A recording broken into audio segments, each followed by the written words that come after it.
Ladies and gentlemen, welcome back as we're going into game number 3 between Gil Force, eSports, and Vox Nihili. The draft has begun for Towers of Doom and the Lost Vikings. Get them out of here. Oh, man.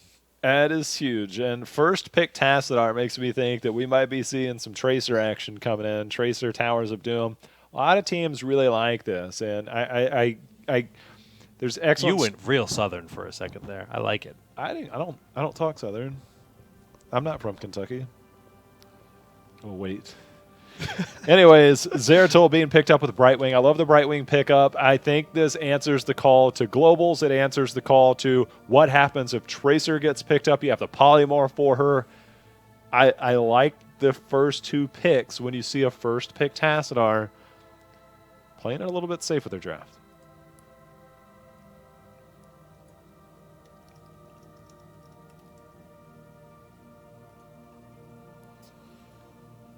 Well, Vox with that Tassadar.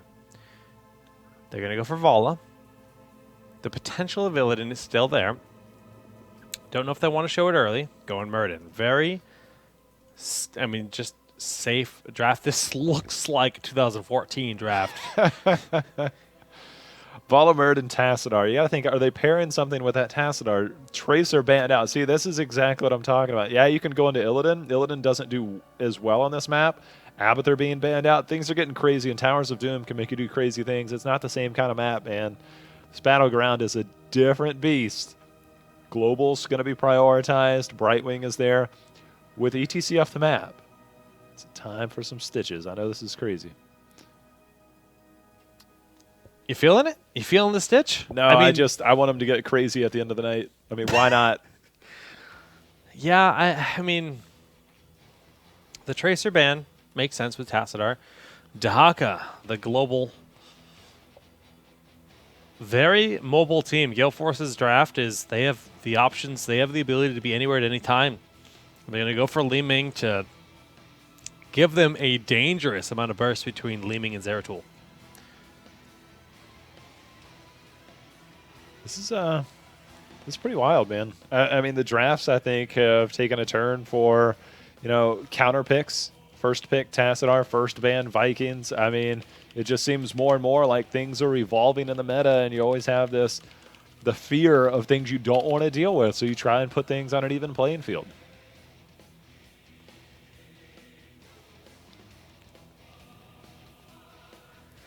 Well, Ariel, Zarya have been picked up to solidify the roster of Vox. Now, looking at this, it is an immense amount of sustain, similar to some of the other compositions where we have seen Zarya in play. Shields from Tess, shields from Zarya, lots of heals from the Ariel.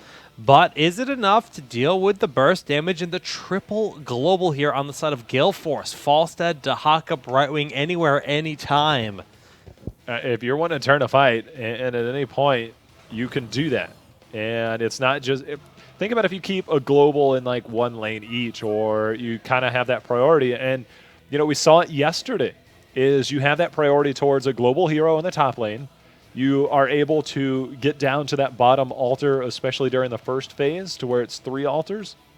You're able to get down to that bottom one, and I think that's kind of the key rotation that we've been seeing more and more of in the newer style meta for Towers of Doom. It's going to be an interesting game. I really worry about Vox a bit because I think if they fall behind, just the opportunities for Gale Force to control the sappers have the additional pressure in their favor, just controlling basically all the rotations and, again, altars in turn. Will make this really difficult on the side of Vox. But they do have a lot of sustain, a lot of availability. And we'll be ready to start Game 3 in just a moment. This is one game away for Gale Force to qualify for HGC 2017 North America's League.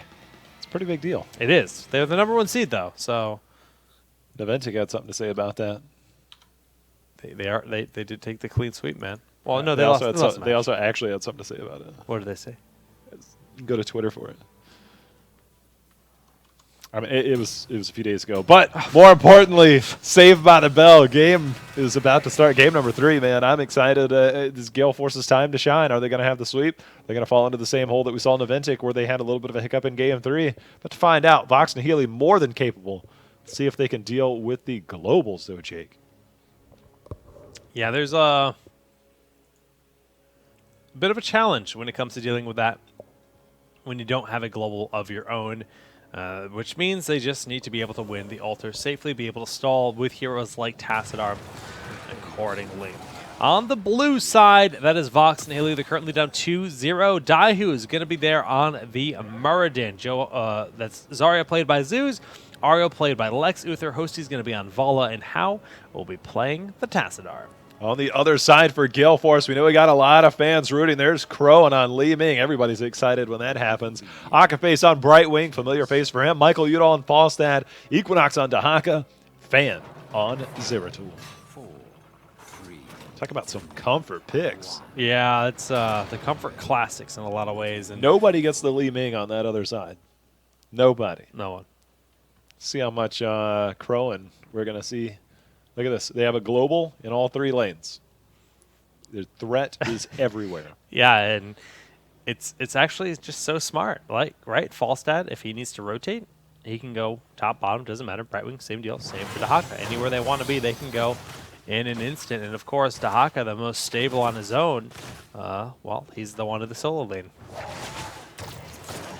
Well, when it comes to wave clear, I think both teams more than make up for that. So it's going to come down to team fights. It's going to come down to rotations. And this map is the ultimate map for rotations, Jake. And there's a lot to look out for. Pretty excited to see. Very rarely do you see triple global from the bat. Yeah, you can get ETC with it later. But this type of composition, it's hard to stray away from. And it's really hard to deal with if they play it. But I feel that when you draft a comp like this, you have to be aggressive from level 1. On as Fan sweeping it on the backside here.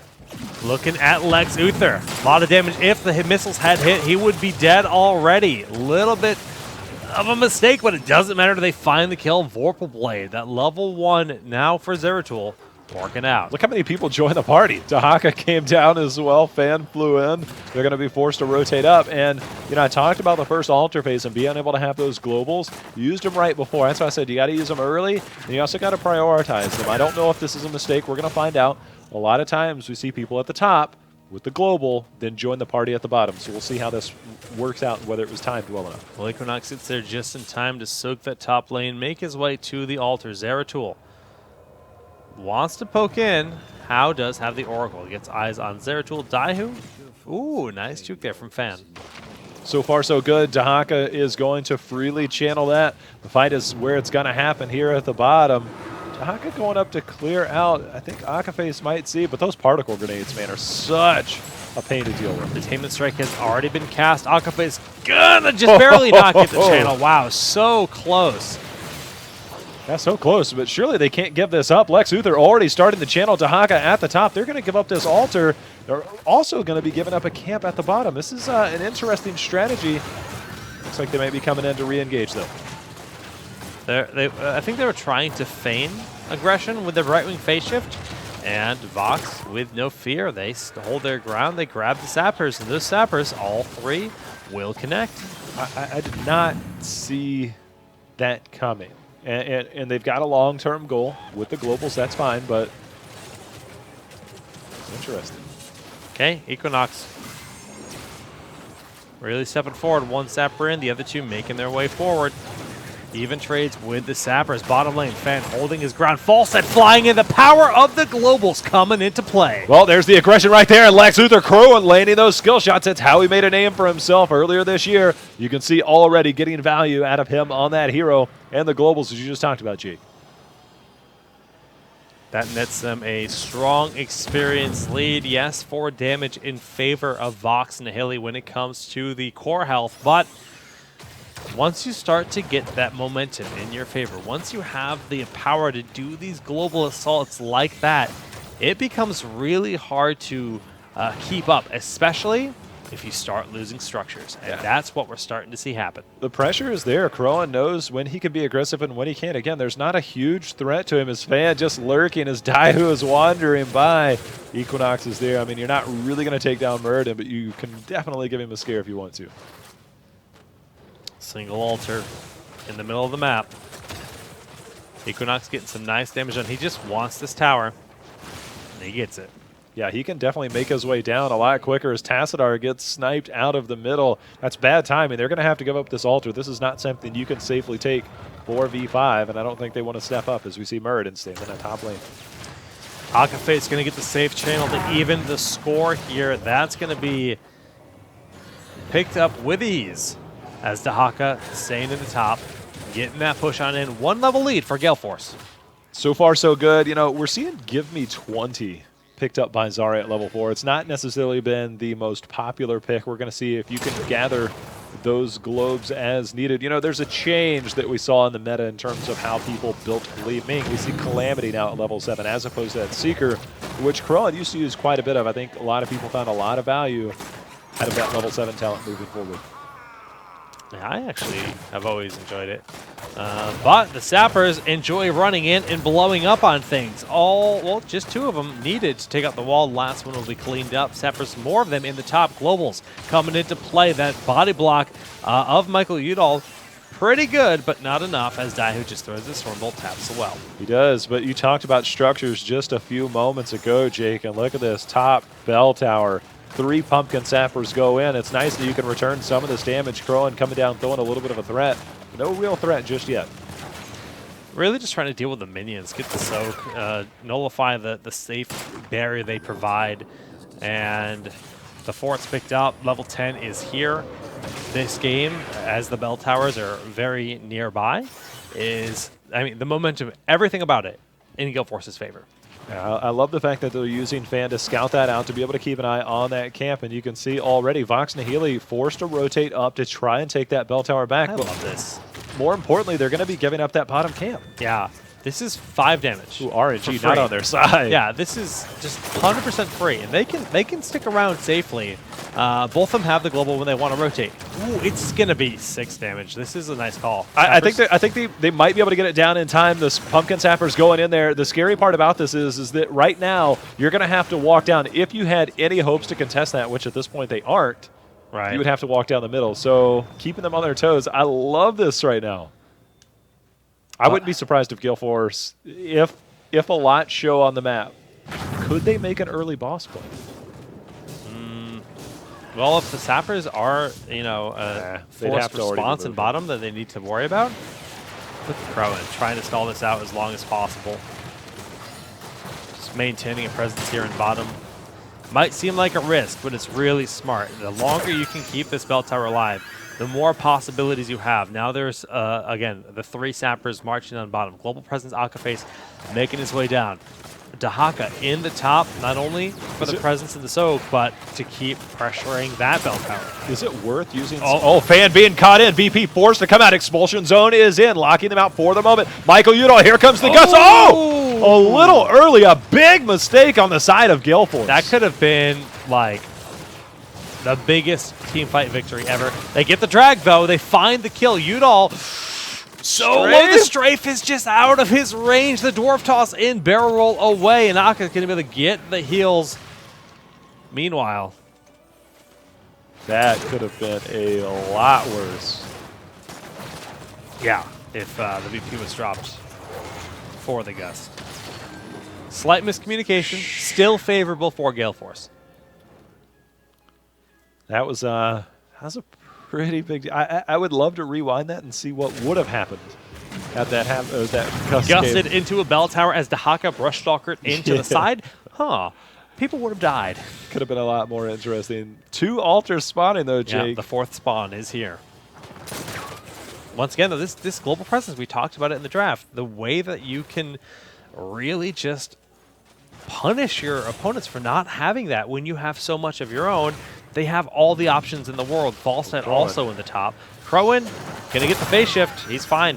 That expulsion zone almost able to lock him in. But double altars spawning.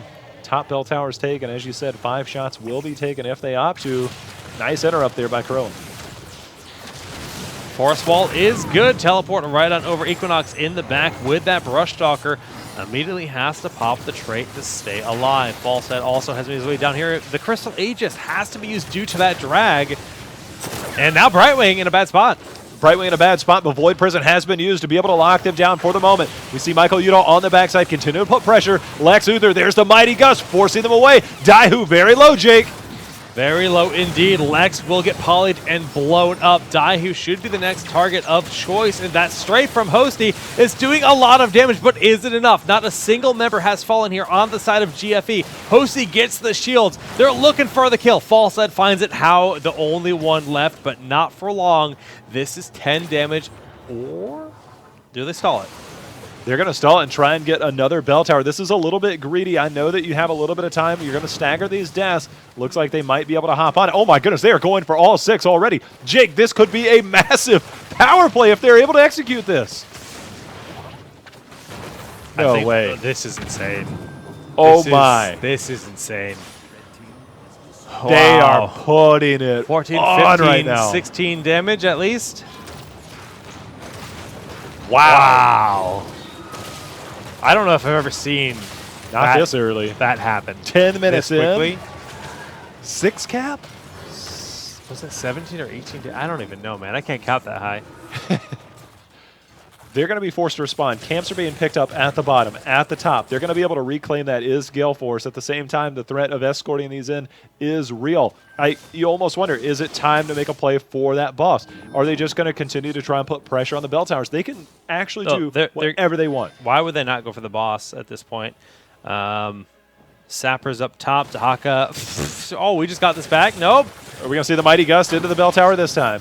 Yep, we are. The Mighty Gust this time is beautiful. Big damage into Dahaka in the back does get the isolation onto Ariel and the drag into it. Crowan with the blow-up. Strafe of desperation, but I don't think it matters, Jay Howe. It doesn't matter at all. I mean, they are doing whatever they want. They have the camp pushing at their back now. That's 3 damage. Remember, each one of those counts as damage if it makes it past that line. They're starting to back off a little bit. We're going to see if enough damage. Fan going on in. Crowan, they just want to push them over. 1 makes it across. The damage from Leeming is too much. 3 damage, all successfully connect. Wow. They are putting on an absolute clinic right now. The globals are crazy. And this is just the classic case of being outdrafted. The beginning of the end. All right, it's over. There's no way you survive this. It's 6 cap. It's 1 channeled altar. It doesn't matter. This is Gale Force, man. How excited are they on comms right now? They're just smiling. Congratulations to Gale Force. The single channel of this altar isn't even really needed as they're just bodying their opponents at this bottom bell tower. Crowan doing a wiggly dance of victory. And in a decisive game, only taking damage at the first altar spawn. They took 8 damage there. They did not lose a single tick on their core for the rest of the game. I said, do they got the long-term strategy with this global comp? I think they more than had it. That Dahaka up in that top lane.